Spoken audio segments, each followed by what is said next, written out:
Boogeyman Ben.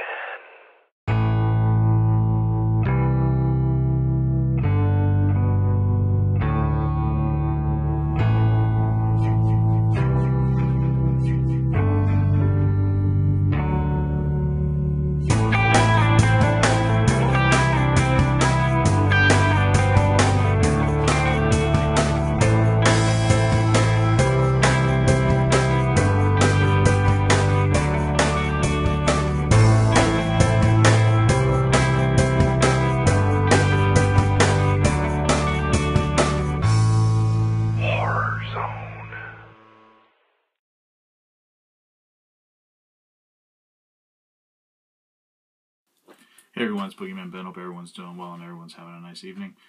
This is going to be part 2 of my new series focusing on legendary actor Anthony Perkins. One of my childhood heroes, someone that I really was an admirer of growing up. He was just one of the coolest actors that I just really latched onto after seeing Psycho 2 when I was a kid, and after that I tried to watch everything. I was just fascinated by the guy. I just thought he was awesome. And my mom thought I was weird because I liked him because she didn't understand what the appeal was. But I think it was just because he played these characters that you could really, get behind. And in some cases, like with Norman Bates, especially in Psycho 2, you really felt bad for him.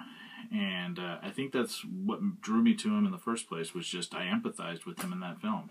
And I think without that performance, without seeing that film as a kid, I don't know if I would have become a fan of his like I did. But, I feel like he was a man that was persecuted in his real life because, he was, he was a bisexual man. He was somebody that wasn't able to come out and say that he was gay or that he, had past experiences being gay. I know he did find, solace in a relationship, but I just feel like he never was able to be himself.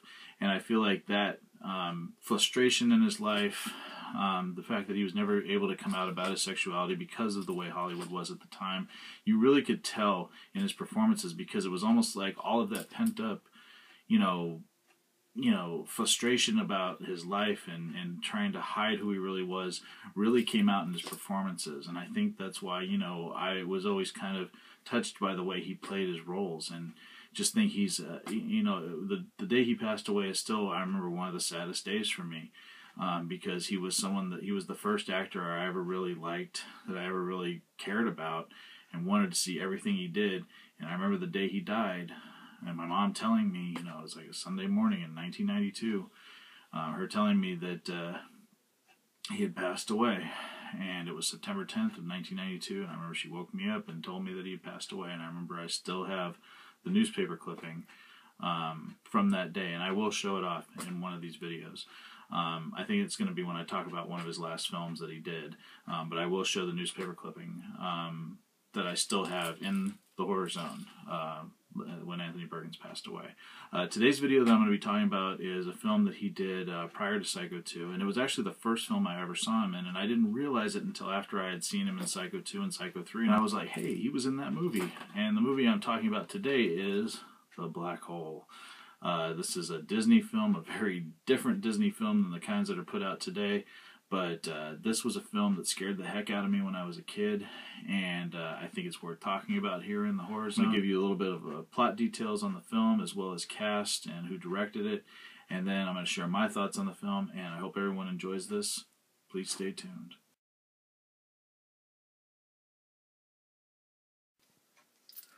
The Black Hole was released in 1979. It was directed by Gary Nelson, written by Jeb Rosebrook, who did the story, as well as Bob Barbash, who also did the story. Richard A. Landau, another story contributor, and then you have Jeb Rosebrook and Jerry Day, who did the screenplay.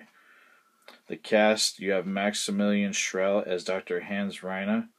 You had Anthony Perkins doing Dr. Alex Durant. Robert Forster as Captain Dan Holland. Joseph Bottoms as Lieutenant Charles Pizer. You had Yvette Minot as Dr. Kate McRae. Ernest Borgnine as Harry Booth. Also in uncredited roles, you have Roddy McDowall as Vincent the Robot, and Slim Pickens as Old Bob.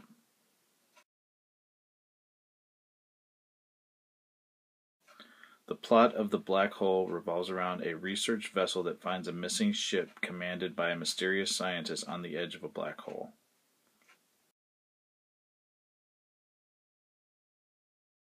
Now, I remember seeing The Black Hole with my mom when I was really young. I believe I saw it the year it came out. It was a double feature of Sleeping Beauty and this movie. My mom took me to see both of them.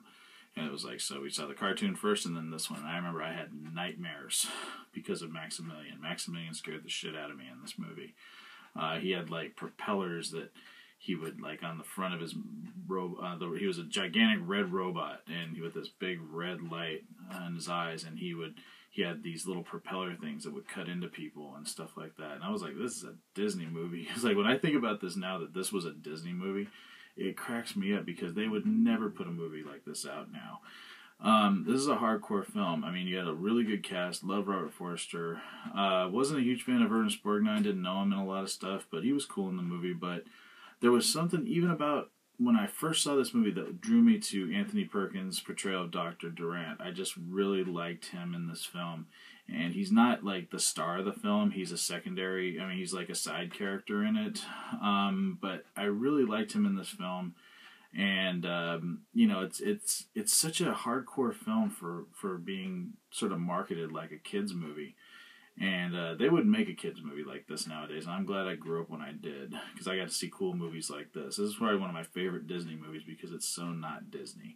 But yeah, there's some really cool images, really just creepy visuals in this. And I mean, for the time that it came out in the late 70s, the special effects are really well done. I mean, there's like this scene with this giant fireball is like racing towards them as they're trying to run across this bridge, and it's like, I mean, there was some really good special effects in this film, and I thought Roddy McDowall did a great job as Vincent. I really loved Roddy McDowall in this. Vincent is like another one of the characters in this that I really love. It's weird that he never got screen credit for it, and I didn't even realize it until I did research for this film, for this video that I'm doing, that he wasn't. Him and Slim Pickens, both who played robots in the film, did voices for the robots, were not given screen credit. That's weird.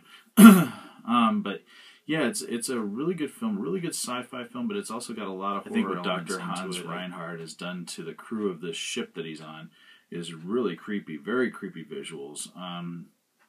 What happens to some of the actors in this, particularly any of them that encounter the robot, the giant red robot Maximilian, is terrifying. I mean, I think this would scare any kid today. I think any kid that would watch this film would be terrified by some of the visuals in this.